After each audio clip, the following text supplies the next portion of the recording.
مسجد الحرام کی تیسری عظیم الشان توسیع۔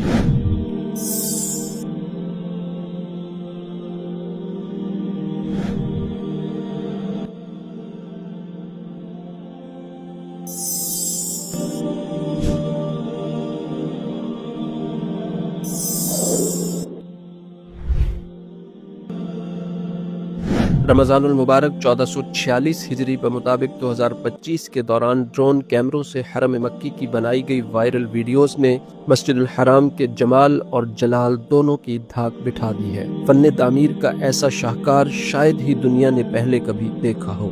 ڈیزائننگ اور بناوٹ میں نفاست، نزاکت اور طہارت کے تقاضوں کو یوں پورا کیا گیا ہے کہ بے ساختہ ماشاء اللہ اور سبحان اللہ پڑھنے کو جی چاہتا ہے۔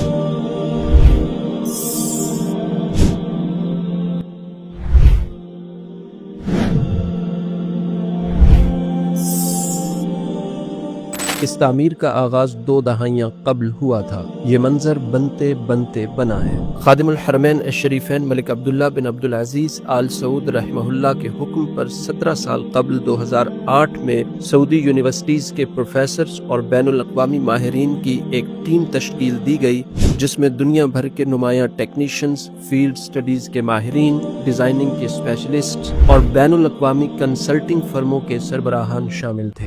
انہوں نے مسجد الحرام کے اطراف اور پہلے سے تعمیر شدہ حصوں کا جائزہ لے کر کچھ ڈیزائن آئیڈیاز اور اپنے نقطہ نظر اور مختلف تصورات پیش کیے، جن پر غور و خوض کے بعد بالآخر کنگ سعود یونیورسٹی ریاض کے پیش کردہ ڈیزائن کا انتخاب کرتے ہوئے اس کے مطابق حرم مکی کی جدید توسیع کا منصوبہ منظور کر لیا گیا۔ اسے شروع میں توسیعات ملک عبداللہ اور بعد میں حرم مکی کی تیسری توسیع کا نام دیا گیا۔ اس کی منظوری کے مراحل میں سعودی عرب کے موجودہ بادشاہ ملک سلمان بن عبدالعزیز اور حکمران خاندان کے دیگر اہم ممبرز نے بھی بڑھ چڑھ کر حصہ لیا۔ کنگ سعود یونیورسٹی ریاض کے کالج آف آرٹ کے پروفیسرز، قاہرہ یونیورسٹی مصر کے ماہر آرکیٹیکچرز، ام القریٰ یونیورسٹی مکہ مکرمہ کے فیلڈ ٹیکنیشینز، بین الاقوامی کنسلٹنگ کمپنیوں کے ڈائریکٹرز، بیروت یونیورسٹی کے انجینئرز اور بن لادن کمپنی کے ٹھیکیداروں کے ساتھ مشاورت کے عمل کو بار بار دہرایا گیا۔ مارچ 2009 میں کنگ سعود یونیورسٹی کی جانب سے مجوزہ توسیعی ڈیزائن کو تیار کرنے کے لیے شاہی حکم نامہ جاری کیا گیا۔ توسیعی پروجیکٹ کی منظوری سے پہلے اس کی منصوبہ بندی اور ڈیزائننگ کے معیار، تعمیراتی میٹیریل کی جانچ پڑتال، اس کی ڈائمینشنل انجینئرنگ، آپریشنل اسٹریٹجی اور حفاظتی نقطہ نظر کو یقینی بنایا گیا۔ سعودی قیادت کے ان جاں گسل اقدامات کا مقصد مسجد الحرام نے آنے والوں کے لیے عبادت کی انجام دہی کو آسان بنانا اور انہیں فراہم کی جانے والی خدمات کو آخری درجے تک شاندار طریقے سے مکمل کرنا تھا۔ بالآخر تاریخ میں رقبے اور گنجائش کے لحاظ سے مسجد الحرام کی سب سے بڑی اور تاریخی توسیع کا سنگ بنیاد رکھ دیا گیا۔ سیف فریقی ایک اساسی کمیٹی نے اس وقت کے خادم الحرمین الشریفین شاہ عبداللہ بن عبدالعزیز آل سعود رحمہ اللہ سے 2011 میں اس منصوبے کی اجازت اور حکم نامہ حاصل کر لیا۔ بن لادن کمپنی کو تعمیر و توسیع کا ٹھیکہ دیا گیا۔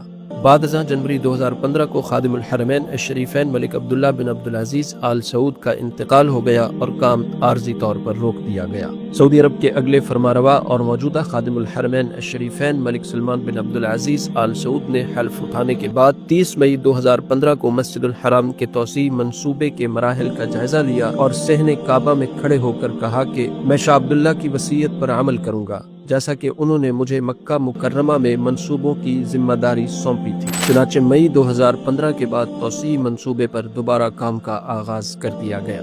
اس تیسری توسیع میں 4 میناروں اور 6 نئے فلورز کا اضافہ کیا گیا۔ خاص طور پر مسجد الحرام کے شمالی حصے میں نئی تعمیرات کی گئی، سائی کی جگہ اور مطاف کو وسیع کیا گیا، ہسپتال اور ٹنلز کی تعمیر کی گئی، ٹرانسپورٹ سٹیشنز اور پاور سٹیشنز کو جدید کیا گیا، زمزم نکالنے اور مہیا کرنے کے لیے نئی جدید ٹیکنالوجیز فراہم کی گئی۔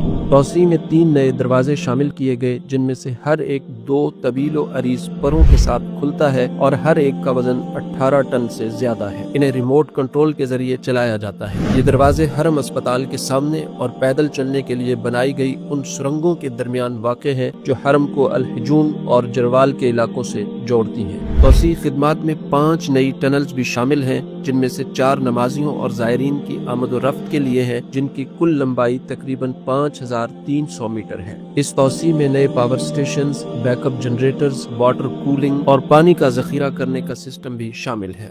یہ تیسرا توسیع منصوبہ مسجد الحرام کے شمال میں 5882 املاک کو منہدم کرنے کے بعد بنایا گیا ہے۔ منہدم کی گئی جگہوں کے مالکان کو الشامیہ، الفلک، الشبیکہ اور القارہ نامی محلوں اور ان کے اطراف میں اراضی فراہم کی گئی ہے۔ مسجد الحرام کی شمالی توسیع کی طرف سے 188 نئے داخلی راستے بنائے گئے ہیں، جن سے حرم شریف کے مرکزی دروازوں تک رسائی حاصل کی جا سکتی ہے۔ حالیہ جدید توسیع میں 12400 سے زیادہ بیت الخلاء، 8650 وضو کے فوارے، 1220 فانوس، 3600 دیواروں پر لگے ہوئے لائٹنگ یونٹس اور 2500 فائر باکسز شامل ہیں۔ تیسری سعودی توسیع میں متعدد جدید ڈیجیٹل خدمات اور الیکٹرانک سسٹمز بھی شامل کیے گئے ہیں، جن میں ہزاروں جدید ترین کیمروں اور سینسرز کا استعمال کیا گیا ہے۔ تیسری توسیع سے مسجد الحرام کا کل تعمیر شدہ رقبہ 14,70,000 مربع میٹر تک پہنچ گیا ہے، جس میں 3 لاکھ مربع میٹر نمازیوں کی گنجائش کے لیے ہے،